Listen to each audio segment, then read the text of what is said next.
नमस्कार दोस्तों, आज हम करने वाले हैं यूपी होमगार्ड के टॉप 100 एमसीक्यूज जिसकी होने वाली परीक्षा में आने की बहुत संभावना है। तो वीडियो को बिल्कुल ही ध्यान से देखिएगा, एक भी क्वेश्चन आपसे मिस ना होने पाए। पहला सवाल होगा आपका, भारतीय संविधान का कौन सा अनुच्छेद जो है वह समानता के अधिकार से संबंधित है। तो निम्न में से वह कौन सा अनुच्छेद है जो समानता के अधिकार से संबंधित है, आप लोग कमेंट करके बताइएगा। तो आपका बिल्कुल राइट आंसर हो जाएगा साथियों, अनुच्छेद 12 से 18 जो है यह समानता के अधिकार से संबंधित है। तो ऑप्शन ए आपका बिल्कुल ही सही जवाब होगा।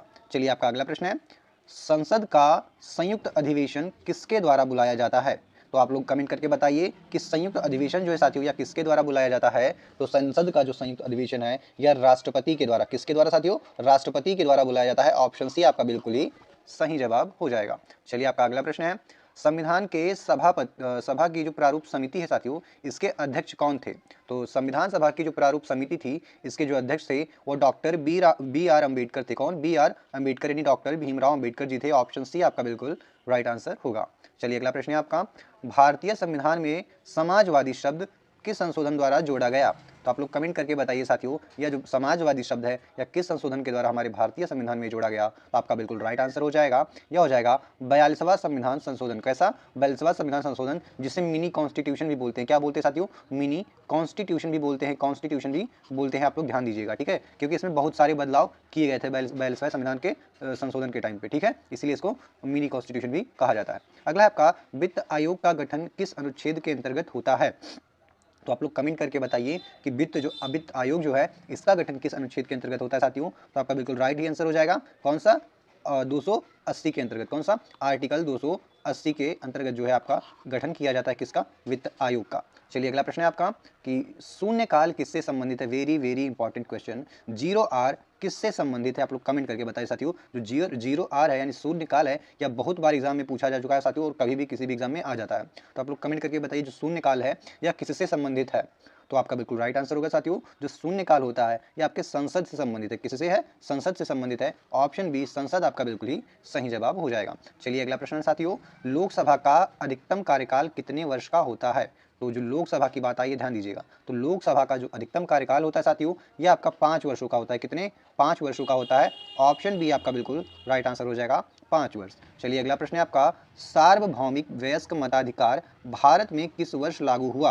तो आप लोग बताइए कि सार्वभौमिक वयस्क मताधिकार यानी जितने भी वयस्क हैं सभी को मत देने का, वोट देने का अधिकार है, यह भारत में किस वर्ष लागू हुआ था। तो आपका बिल्कुल राइट आंसर हो जाएगा वर्ष 1952 में। ऑप्शन सी 1952 आपका बिल्कुल ही सही जवाब हो जाएगा दोस्तों। चलिए अगला प्रश्न है आपका, किसी विधेयक को, क्या है, किसी विधेयक को धन विधेयक घोषित करने का अधिकार किसके पास होता है। यानी कोई विधेयक है उसे धन विधेयक घोषित करने का जो अधिकार होता है वह किसके पास होता है। आप लोग कमेंट करके बताइएगा। तो आपका बिल्कुल राइट आंसर हो जाएगा, यह लोकसभा अध्यक्ष के पास होता है। किसके पास, लोकसभा अध्यक्ष के पास। ऑप्शन सी आपका बिल्कुल राइट आंसर हो जाएगा। चलिए आपका अगला प्रश्न है साथियों, उच्चतम न्यायालय के न्यायाधीशों की सेवानिवृत्ति आयु क्या है। तो उच्चतम न्यायालय जो होते हैं साथियों उनके न्यायाधीशों की जो सेवानिवृत्ति आयु है यानी कि जब उनको रिटायरमेंट देना होता है तो उनकी एज क्या होती है साथियों। तो आपका बिल्कुल राइट आंसर हो गया, उनका एज जो है 65 वर्ष होना चाहिए। कितना, 65 वर्ष के आयु में वह रिटायर हो जाते हैं। तो ऑप्शन सी आपका 65 वर्ष आपका बिल्कुल राइट आंसर हो जाएगा। चलिए अगला प्रश्न है आपका, क्या है, मानव शरीर में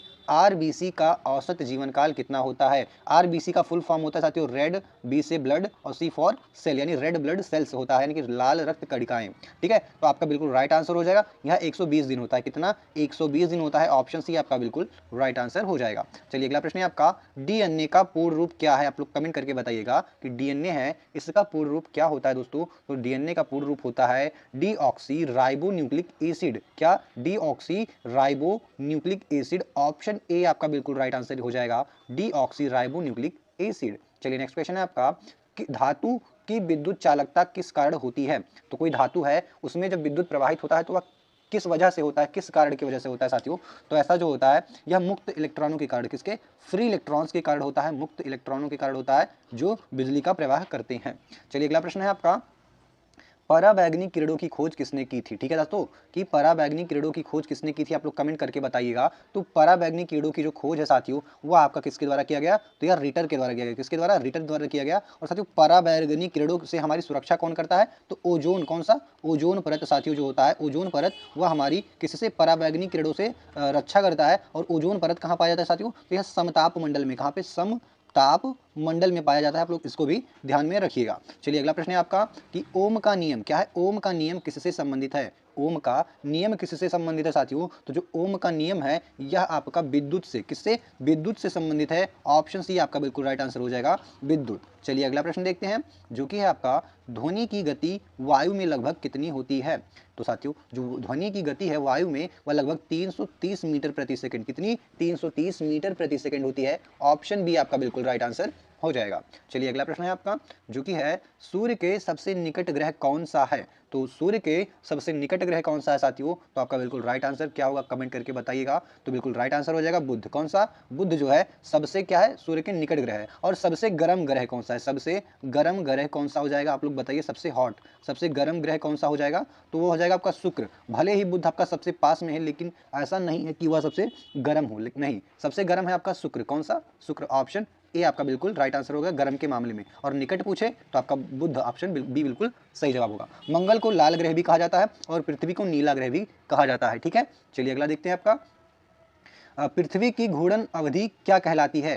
पृथ्वी की घूर्णन अवधि क्या कहलाती है साथियों, तो जो पृथ्वी घूर्णन की अवधि है यह आपका हो जाएगा दिन और रात। क्या, दिन और रात, यानी जब घूर्णन का अर्थ होता है कि अपनी धुरी पर घूमना, घूर्णन का क्या अर्थ होता है, अपनी धुरी पर घूमना। तो जब पृथ्वी अपनी धुरी पे घूमती है तो उससे क्या होता है, दिन और रात होता है। और एक चक्कर अपनी धुरी पे पृथ्वी जो है वह लगभग 24 घंटे में पूरा कर लेती है। तो आपका यहाँ पे क्या हो जाएगा, क्वेश्चन नंबर 18 का राइट आंसर वह हो जाएगा आपका दिन। ठीक है, ऑप्शन सी आपका बिल्कुल यहाँ पे बिल्कुल सही जवाब होगा। चलिए अगला प्रश्न है आपका समुद्र तल से ऊंचाई बढ़ने पर वायु दाब पर क्या प्रभाव पड़ता है। जब समुद्र तल से ऊंचाई बढ़ती है साथियों तब वायु दाब पर क्या प्रभाव पड़ता है, आप लोग कमेंट करके बताइए। तो जो वायु दाब है वह घटता है, क्या होता है, घटता है साथियों, क्या होता है, घटता है। ऑप्शन बी आपका बिल्कुल राइट आंसर हो जाएगा, जब समुद्र तल से ऊंचाई बढ़ेगी तो वायु दाब घटेगा। चलिए अगला प्रश्न है आपका मानसून का मुख्य कारण क्या है। मानसून का मुख्य कारण क्या है साथियों, तो मानसून का जो मुख्य कारण है वह हो जाएगा आपका वायु दाब का अंतर। क्या, वायु दाब का अंतर। Option B is the right answer. चलिए अगला प्रश्न है आपका कि भारत का सबसे बड़ा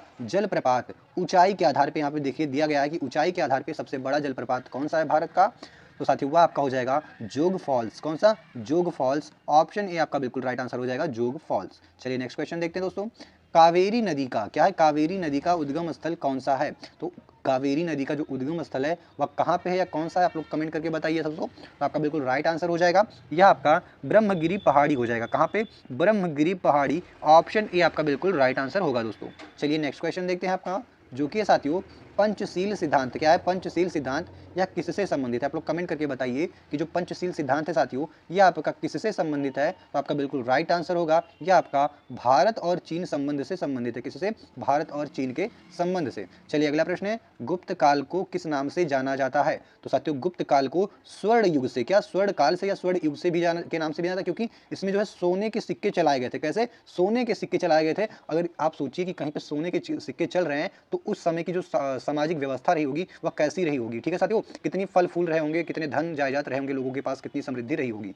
तो इसीलिए इसको स्वर्ण युग भी कहा जाता है। किसको, गुप्त काल को। तो ऑप्शन ए आप बिल्कुल सही जवाब लगाइएगा। चलिए अगला प्रश्न है आपका इलाहाबाद संधि। क्या है, इलाहाबाद संधि जो कि 1765 हुई थी या किसके बीच हुई थी।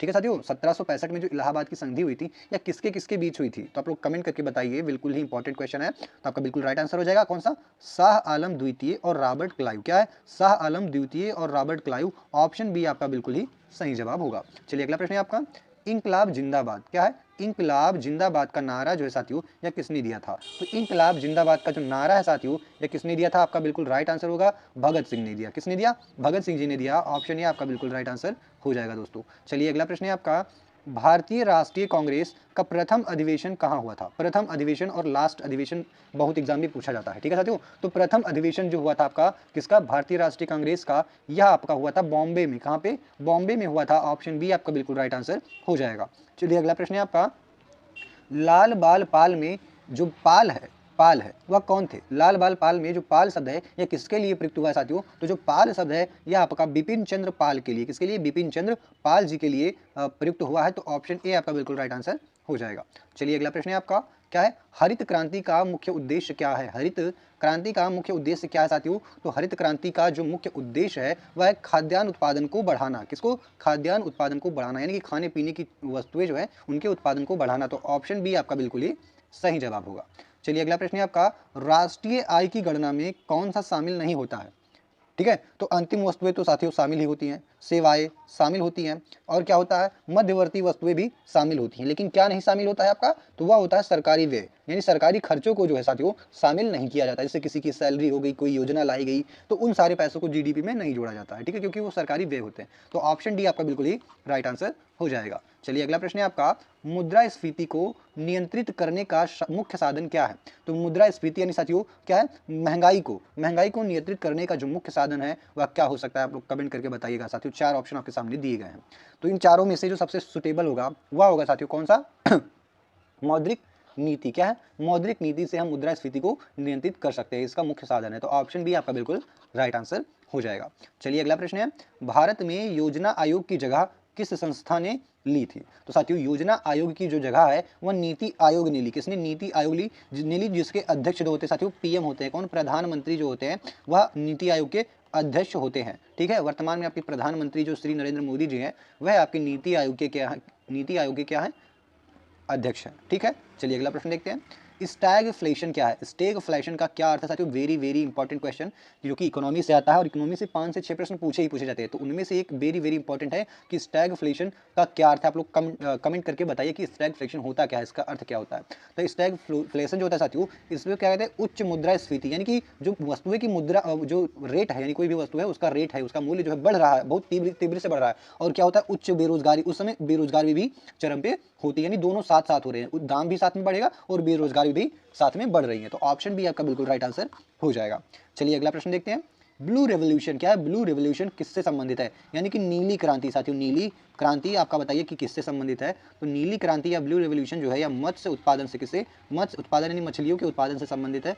ऑप्शन बी आपका बिल्कुल राइट आंसर हो जाएगा। चलिए अगला प्रश्न है आपका, उत्तर प्रदेश का सर्वाधिक जनसंख्या वाला जिला कौन सा है। तो सर्वाधिक जनसंख्या वाला जो उत्तर प्रदेश का जिला है साथियों, आप बताइए कमेंट करके, तो बिल्कुल राइट आंसर हो जाएगा, आपको हो जाएगा प्रयागराज। कौन सा, प्रयागराज, ऑप्शन बी बिल्कुल सही जवाब होगा। चलिए अगला प्रश्न है, दुधवा राष्ट्रीय उद्यान किस जिले में स्थित है। तो जो दुधवा राष्ट्रीय उद्यान जो है साथियों यह आपका लखीमपुर खीरी में स्थित है। कहाँ पे, लखीमपुर खीरी में। चलिए अगला प्रश्न है आपका, रामगढ़ ताल किस शहर में है। तो रामगढ़ ताल जो है साथियों आपका गोरखपुर में है। कहाँ पे, गोरखपुर में हो जाएगा आपका। अगला प्रश्न है आपका, उत्तर प्रदेश की प्रमुख रबी फसल कौन सी है। तो उत्तर प्रदेश की जो प्रमुख रबी फसल है साथियों वो आपका गेहूं हो जाएगा। प्रमुख रबी की फसल कौन सी हो जाएगी, आपकी गेहूं की फसल हो जाएगी। Option B will be the right answer. चलिए अगला प्रश्न है आपका, उत्तर प्रदेश का सबसे बड़ा औद्योगिक नगर कौन सा माना जाता है। तो सबसे बड़ा औद्योगिक नगर जो है उत्तर प्रदेश का साथियों वो आपके कानपुर को माना जाता है, और कानपुर को ही उत्तर प्रदेश की औद्योगिक क्या बोलते हैं, औद्योगिक क्या बोलते हैं, राजधानी बोलते हैं। औद्योगिक राजधानी उत्तर प्रदेश की कहाँ है, तो कानपुर। आप लोग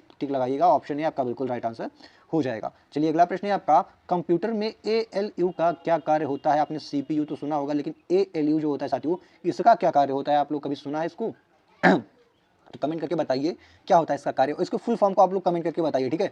इसका कार्य तो मैं आपको बता दूंगा, आपका काम है कि आप इसके जो है फुल फॉर्म को ढूंढिए और कमेंट में करके बताइए, मैं उसको पिन करूंगा, सभी लोग आएंगे वहाँ पे देखेंगे, ठीक है। तो आपका जो बिल्कुल राइट आंसर होगा इसका, जो ALU होता है साथियों, अर्थमेटिक लॉजिकल यूनिट, ठीक है। तो यह होता है गणना और तार्किक कार्य करना, ये इसका ALU का आप लोग, मैंने एक बार बता दिया, आप लोग उसको क्या करिए, कमेंट करके बताइए ALU का फुल फॉर्म क्या होगा। इसका कार्य होता है गणना और तार्किक कार्य को करना।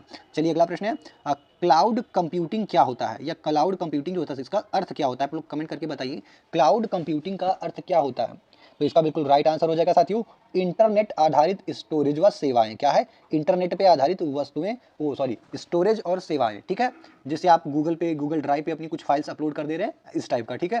फिर आपका मॉलवेयर क्या होता है, मैलवेयर क्या होता है साथियों। तो मैलवेयर जो होता है या एक तरह से हानिकारक सॉफ्टवेयर है। क्या है, हानिकारक सॉफ्टवेयर है। तो ऑप्शन बी आपका सही जवाब होगा।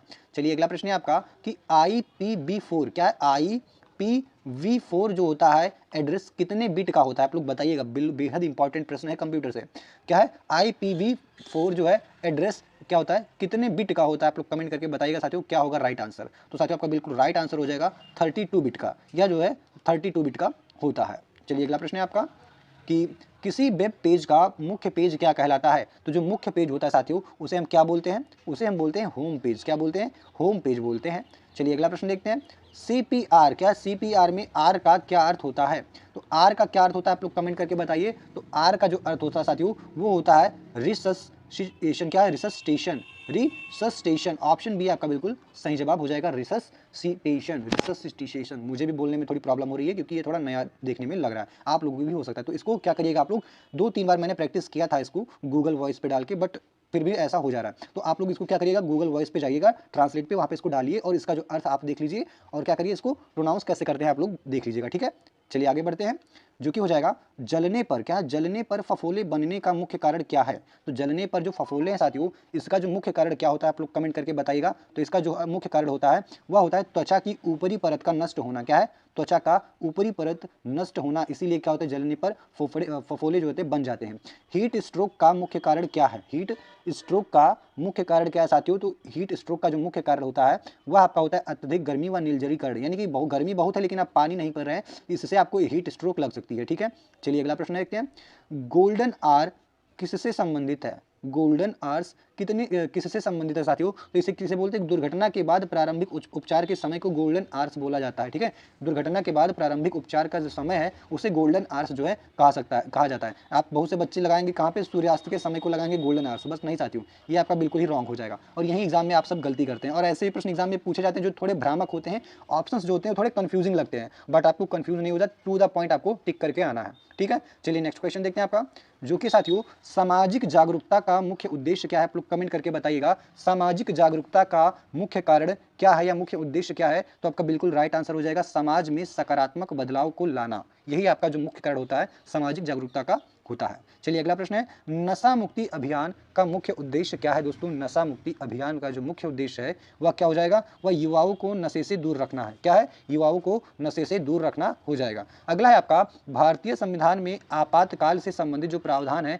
वह किस भाग में दिए गए हैं? भाग में, तो आप लोग बताइए किस भाग में दिए गए हैं? अनुच्छेद नहीं पूछा है, यहाँ पे पूछा है किस भाग में दिए गए हैं। तो आप लोग का जो राइट आंसर होगा साथियों यह हो जाएगा, कौन सा? आप लोग कमेंट करके बताइए। तो आप लोगों ने कमेंट कर दिया है तो अब मैं इसका आंसर बता रहा हूँ, नहीं किया तो पॉज करके कमेंट में आपका आंसर होना चाहिए। तो इसका जो राइट आंसर होगा वो हो जाएगा भाग 8 में। कहाँ पे? भाग 8, ऑप्शन बी आपका बिल्कुल ही राइट आंसर होगा। चलिए नेक्स्ट क्वेश्चन देखते हैं, राज्यसभा के 1/3 सदस्य जो है वह प्रत्येक कितने वर्ष बाद सेवानिवृत्त होते हैं? तो प्रत्येक कितने वर्ष बाद सेवानिवृत्त होते हैं आप लोग कमेंट करके बताइएगा साथियों। जो राज्यसभा के 1/3 सदस्य होते हैं वह प्रत्येक 2 वर्षों में, कितने? प्रत्येक 2 वर्षों में जो होते हैं वह सेवानिवृत्त हो जाते हैं। चलिए अगला प्रश्न देखते हैं, भारत में न्यायिक पुनरावलोकन यानी जुडिशियल रिव्यू की अवधारणा किससे प्रेरित है? तो न्यायिक पुनरावलोकन जो है साथियों यह आपका कहाँ से लिया गया? मेनली यही क्वेश्चन है, तो यह आपका अमेरिका से लिया गया है। कहाँ से? अमेरिका से लिया, यानी कि अमेरिका से जो है प्रेरित है या वहाँ से लिया गया है। तो ऑप्शन भी आपका बिल्कुल ही सही जवाब होगा। चलिए अगला प्रश्न है आपका, भारतीय संविधान का कौन सा अनुच्छेद राष्ट्रपति शासन से संबंधित है? ये रहा वेरी वेरी इंपॉर्टेंट क्वेश्चन, तो बताइए क्या होगा इसका राइट आंसर। तो जो राष्ट्रपति का शासन है साथियों ये आपका अनुच्छेद 356 से संबंधित है। कहां से? अनुच्छेद 356, B is the right answer. चलिए अगला प्रश्न है आपका, संसद के दोनों सदनों की संयुक्त बैठक की अध्यक्षता कौन करता है? तो संयुक्त बैठक जो होता है साथियों इसकी अध्यक्षता जो होते हैं करते हैं जो संसद है, संसद उसके दोनों सदनों की बात की गई है। तो कमेंट करके बताइए। तो बिल्कुल राइट आंसर आपका होगा, यह लोकसभा अध्यक्ष करते हैं। कौन? लोकसभा अध्यक्ष, ऑप्शन बी आपका राइट आंसर हो जाएगा। चलिए अगला प्रश्न है आपका कि भारत के नियंत्रक एवं महालेखा परीक्षक यानी कैग जो है इसकी नियुक्ति कौन करता है साथियों? तो भारत के नियंत्रक एवं महालेखा परीक्षक कैग की नियुक्ति राष्ट्रपति के द्वारा की जाती है। चलिए अगला प्रश्न देखते हैं, अगला प्रश्न है आपका, मूल कर्तव्यों को संविधान के किस संशोधन में जोड़ा गया या किस संशोधन के द्वारा जोड़ा गया? तो मूल कर्तव्यों को जो है साथियों वह आपके कौन से संशोधन? राइट आंसर क्या होगा? कौन से संशोधन? तो ये आपका हो जाएगा 42वें संशोधन। कौन से? 42वें संशोधन, ऑप्शन ए आपका बिल्कुल राइट आंसर हो जाएगा। मूल कर्तव्यों को 42वें संशोधन के द्वारा जोड़ा गया। चलिए अगला प्रश्न है आपका, लोकपाल संस्था का संबंध किससे है? तो लोकपाल संस्था का जो संबंध है साथियों यह आपका हो जाएगा कहां से? भ्रष्टाचार निरोध से, ठीक है। चलिए अगला प्रश्न है आपका, भारतीय संविधान में धर्मनिरपेक्ष शब्द कब जोड़ा गया? तो समाजवाद क्या था साथियों? समाजवाद क्या है? समाजवाद, समाजवाद, धर्मनिरपेक्ष, तो बताइए ये दोनों ही शब्द जो है साथियों यह आपके कौन से संविधान संशोधन के द्वारा जोड़े गए थे? तो यह आपके जो है साथियों बिल्कुल राइट आंसर हो जाएगा आपका 42वां संविधान संशोधन। कौन सा? 42वां संविधान संशोधन, ऑप्शन ए आपका बिल्कुल राइट आंसर हो जाएगा। चलिए अगला प्रश्न देखते हैं, जो कि है भारत में पंचायती राज प्रणाली किस संशोधन से संवैधानिक दर्जा प्राप्त हुई? तो पंचायती राज प्रणाली जो है साथियों आपका यह जो है बिल्कुल राइट आंसर हो जाएगा 73वें संविधान संशोधन के द्वारा। किसके? 73वें संविधान संशोधन, ऑप्शन सी आपका बिल्कुल ही राइट आंसर होगा। चलिए अगला प्रश्न देखते हैं आपका, जो कि है दोस्तों प्रोटॉन की खोज किसने की थी? यहाँ से प्रश्न पूछे जाते हैं न्यूट्रॉन, प्रोटॉन से और इलेक्ट्रॉन से। तो प्रोटॉन की खोज किसने की थी साथियों, आप लोग कमेंट करके बताइएगा। तो प्रोटॉन की खोज किसने की? रदरफोर्ड ने की। किसने की? रदरफोर्ड ने। ऑप्शन ए आपका बिल्कुल राइट आंसर हो जाएगा। अगला प्रश्न है आपका, न्यूट्रॉन की खोज किसने की साथियों? न्यूट्रॉन की खोज किसने की? तो न्यूट्रॉन की जो खोज है दोस्तों, यह आपका चैडविक के द्वारा किया गया था। किसके द्वारा? चैडविक के द्वारा किया गया था। ऑप्शन सी आपका चैडविक बिल्कुल राइट आंसर हो जाएगा न्यूट्रॉन की खोज। अगला प्रश्न आता है आपका, प्रकाश की गति जो है निर्वात में लगभग कितनी होती है? तो प्रकाश की जो निर्वात में गति होती साथियों, वह 3 गुणे 10 के पावर 8 मीटर प्रति सेकंड होती है। ऑप्शन बी आपका बिल्कुल राइट आंसर हो जाएगा। चलिए अगला प्रश्न देखते हैं आपका, किसी वस्तु का भार कहाँ अधिक होगा? आप लोग बताइए कहाँ पे अधिक होगा? भूमध्य रेखा पे, ध्रुव रेखा पे, समुद्र तल पर या पर्वत शिखर पर? कहाँ पे अधिक होगा? तो आप लोग कमेंट करके बताइएगा। तो इसका जो बिल्कुल राइट आंसर हो जाएगा साथियों, वह हो जाएगा ध्रुवों पर। कहाँ पे? ध्रुवों पर आपका बिल्कुल राइट आंसर हो जाएगा, क्योंकि वहाँ से जो ग्रेविटी है साथियों, वो बहुत अधिक होती है ध्रुवों पर। ठीक है, तो ऑप्शन बी आपका बिल्कुल ही सही जवाब हो जाएगा। चलिए अगला प्रश्न है साथियों, कि ऊष्मा का यसाई मात्रक क्या है? आप लोग कमेंट करके बताइएगा।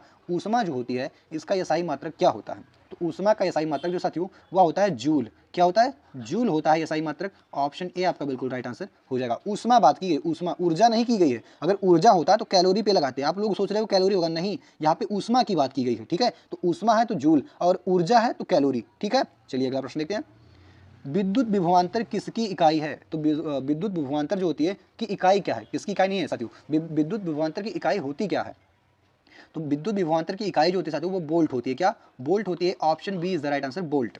चलिए अगला प्रश्न देखते हैं आपका, क्या है? जल का रासायनिक सूत्र क्या है? तो जल का रासायनिक सूत्र होता है H2O। क्या? H2O। और एक वेरी वेरी इंपॉर्टेंट क्वेश्चन, भारी जल, ध्यान दीजिएगा, भारी जल साथियों, भारी जल, इसका जो सूत्र है वह क्या होता है? तो भारी जल का जो सूत्र होता है वह D2O होता है। क्या होता है? D2O होता है भारी जल का सूत्र। यह वेरी वेरी इंपॉर्टेंट क्वेश्चन है, क्योंकि एग्जाम में आता है, और साथियों यह स्वास्थ्य के लिए बहुत ही हानिकारक होता है। जो भारी जल होता है, तो यह बिल्कुल ही स्वास्थ्य के लिए हानिकारक है। ठीक है, इसको पिया नहीं जा सकता। चलिए अगला प्रश्न है आपका, सोडियम धातु को किसमें संरक्षित रखा जाता है?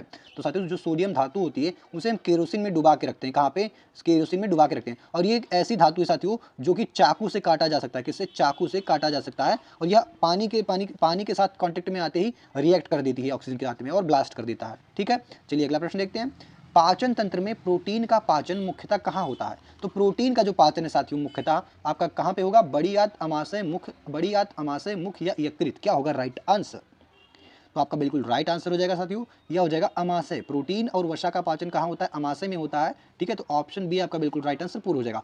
और एक क्वेश्चन और बनता है कि जो पाचन है, ठीक है, मनुष्यों में पाचन का जो अंतिम स्थान है, अंतिम चरण है, वह कहाँ पे पूरा होता है? तो अंतिम चरण अगर पूछा जाए पाचन का, तो वह साथियों गुदा में। कहाँ पे? गुदा में। ठीक है, लेकिन पूछा जाए कि जो पाचन की क्रिया समाप्त हो जाती है कहाँ पे, यानी कि पाचन की क्रिया जो है पूर्ण हो जाती है, तो साथियों छोटी आंत का जो पहला भाग होता है, वहाँ पे कंप्लीट हो जाती है। चलिए अगला प्रश्न देखते हैं आपका, इंसुलिन हार्मोन किस ग्रंथि से स्रावित होती है? जो इंसुलिन जो हार्मोन होता है, यह किस ग्रंथि से स्रावित होती है? तो साथियों जो इंसुलिन होता है आपका, यह आपका कहाँ से स्रावित होता है? अग्न्याशय के द्वारा। कहाँ से? अग्न्याशय से। Option B is the right answer. और साथियों इंसुलिन की कमी से कौन सी रोग हो जाती है? तो इंसुलिन की कमी से मधुमेह। क्या? मधुमेह, यानी शुगर जिसको बोलते हैं, मधुमेह, जिससे हम शुगर बोलते हैं इंग्लिश में। क्या? शुगर बोलते हैं। यह नाम की बीमारी हो जाती है। ठीक है, चलिए अगला प्रश्न देखते हैं, भारत का सबसे बड़ा राज्य क्षेत्रफल के अनुसार कौन सा है? तो क्षेत्रफल के अनुसार जो साथियों आपका जो राजस्थान है, वह सबसे बड़ा हो जाएगा। चलिए अगला प्रश्न है आपका, कि भारत की सबसे लंबी तट रेखा किस राज्य की है? तो जो भारत की सबसे लंबी तट रेखा है साथियों, वह आपका हो जाएगा कहाँ का? तमिलनाडु, गुजरात, आंध्र प्रदेश या केरल? क्या होगा आपका सही जवाब?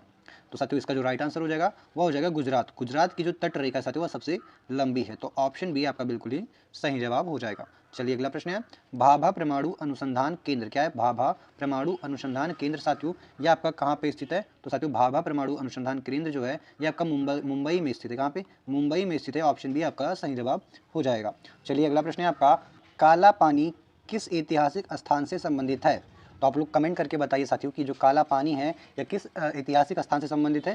तो ये आपका अंडमान द्वीप से संबंधित है। कहाँ से? अंडमान द्वीप से, जहाँ पे सेल्यूलर, क्या है? सेल्यूलर नामक जेल है, और वहाँ पे जो सज़ा दी जाती है उसे हम काला पानी की सज़ा कहते हैं। तो यहाँ पे ऑप्शन सी आपका दोनों बिल्कुल राइट आंसर हो जाएगा, यानी कि दोनों, ए और बी।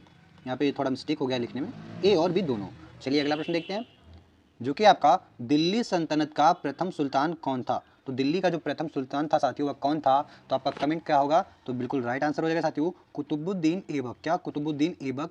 ऑप्शन ए आपका राइट आंसर होगा। चलिए अगला प्रश्न है, पानीपत का प्रथम युद्ध किस वर्ष हुआ था? तो पानीपत का जो प्रथम युद्ध है साथियों, ये आपका वर्ष 1526 में, कब 1526 में हुआ था। ऑप्शन ये आपका सही जवाब होगा। चलिए अगला प्रश्न है आपका, दीन-ए इलाही क्या है, दीन-ए इलाही की जो स्थापना है साथियों वह किसने की थी। तो दीन-ए इलाही की स्थापना साथियों अकबर के द्वारा, किसके द्वारा, अकबर के द्वारा की गई थी। अगला प्रश्न है आपका, गीतांजलि, गीतांजलि के रचयिता कौन थे। तो साथियों गीतांजलि के जो रचयिता थे वह रविंद्रनाथ टैगोर थे, जिसके लिए इन्हें नोबेल प्राइज भी मिला है। गीतांजलि के लिए इनको नोबेल प्राइज भी मिला था। चलिए अगला प्रश्न है, भारत की पहली पंचवर्षीय योजना का मुख्य उद्देश्य क्या था। तो साथियों पहली पंचवर्षीय जो योजना थी उसका मुख्य उद्देश्य था कृषि विकास, क्या था, कृषि का विकास। चलिए अगला प्रश्न है, मिश्रित अर्थव्यवस्था का क्या अर्थ है, आप लोग कमेंट करके बताइएगा। तो आपका राइट आंसर हो जाएगा सार्वजनिक व निजी क्षेत्र दोनों। जहाँ पे सार्वजनिक और निजी क्षेत्र दोनों हो उसे हम मिश्रित अर्थव्यवस्था कहते हैं, जैसे कि जो कि हमारे भारत की है। तो ऑप्शन सी हमारा बिल्कुल ही राइट आंसर हो जाएगा। चलिए अगला प्रश्न है आपका, काला धन, काला धन का मुख्य अर्थ क्या है। तो काला धन का क्या अर्थ है साथियों, तो बिल्कुल राइट आंसर हो जाएगा अवैध आय, क्या है, अवैध आय। चलिए अगला प्रश्न है, उत्तर प्रदेश में ताजमहल किस शहर में है। तो ताजमहल जो साथियों उत्तर प्रदेश के आगरा में स्थित है। अगला प्रश्न है, 12 इमाम बाड़ा क्या है, 12 इमाम बाड़ा किसने बनवाया था। तो 12 इमाम बाड़ा जो है साथियों यह किसके द्वारा बनवाया गया था। तो यह आसफ उद दौला, क्या है, आसफ उद दौला के द्वारा बनवाया गया था। ऑप्शन ए आपका बिल्कुल राइट आंसर हो जाएगा। चलिए अगला प्रश्न है, उत्तर प्रदेश की सबसे लंबी नदी कौन सी साथियों। तो उत्तर प्रदेश की जो सबसे लंबी नदी है वो आपकी गंगा नदी है। कौन सी साथियों, गंगा नदी है, ठीक है। और गंगा कहाँ से निकलती है, तो गंगोत्री से साथियों। गंगा का जो उद्गम कहाँ हुआ है, तो गंगोत्री से हुआ है। तो आप लोग इसको भी ध्यान रखिएगा, गंगोत्री से। चलिए अगला प्रश्न है आपका, अगला प्रश्न है आपका, चंद्रशेखर आजाद का जन्म किस जिले में हुआ था। तो चंद्रशेखर आजाद का जन्म जो साथियों किस जिले में हुआ। तो आपका बिल्कुल राइट आंसर हो जाएगा झांसी, अली राजापुर, क्या है, अलीराजपुर या कानपुर या प्रयागराज, क्या होगा राइट आंसर, आप कमेंट करके बताएं। तो आप जो चंद्रशेखर आजाद साथियों इनका जन्म जो है वह अलीराजपुर, कहाँ से, अलीराजपुर में हुआ था। चलिए अगला प्रश्न है आपका, कंप्यूटर में बायोस क्या है, कंप्यूटर में बायोस का पूर्ण रूप क्या है। तो बायोस का पूर्ण रूप क्या होता है, आप लोग कमेंट करके बताइएगा साथियों। तो इसका होता है बेसिक इनपुट आउटपुट सिस्टम, क्या है, basic input output system. Option A आपका बिल्कुल ही सही जवाब होगा। चलिए अगला प्रश्न है आपका, हैकर शब्द क्या है, हैकर शब्द किससे संबंधित है। तो साथियों जो हैकर शब्द होता है यह आपका किससे संबंधित है, यह कंप्यूटर की सुरक्षा से संबंधित है। किससे, कंप्यूटर की सुरक्षा से। चलिए अगला प्रश्न है आपका, एंटीवायरस का क्या कार्य है। तो साथियों एंटीवायरस का जो कार्य होता है वह होता है वायरस से सुरक्षा, किससे, वायरस से सुरक्षा से। चलिए अगला प्रश्न है आपका, कि रक्तचाप मापने का यंत्र क्या कहलाता है, यानी रक्तचाप किस यंत्र से मापते हैं। तो वो होगा आपका स्फिग्मोमैनोमीटर, क्या है, स्फिग्मोमैनोमीटर। चलिए अगला प्रश्न देखते हैं साथियों। अगला प्रश्न हो जाएगा आपका, क्या है, हड्डियों की कुल संख्या वयस्क मानव में कितनी होती है। तो वयस्कों में जो हड्डियों की संख्या है वह 206 होती है। कितनी, 206 होती है। अगला प्रश्न है आपका, रेड क्रॉस संगठन का मुख्य कार्य क्या है। तो रेड क्रॉस जो संगठन है साथियों इसका मुख्य कार्य जो होता है वह होता है आपदा व चिकित्सा सहायता, क्या है, आपदा व चिकित्सा को सहायता देना। चलिए अगला प्रश्न है आपका, स्वच्छता अभियान, स्वच्छता अभियान का मुख्य उद्देश्य क्या है।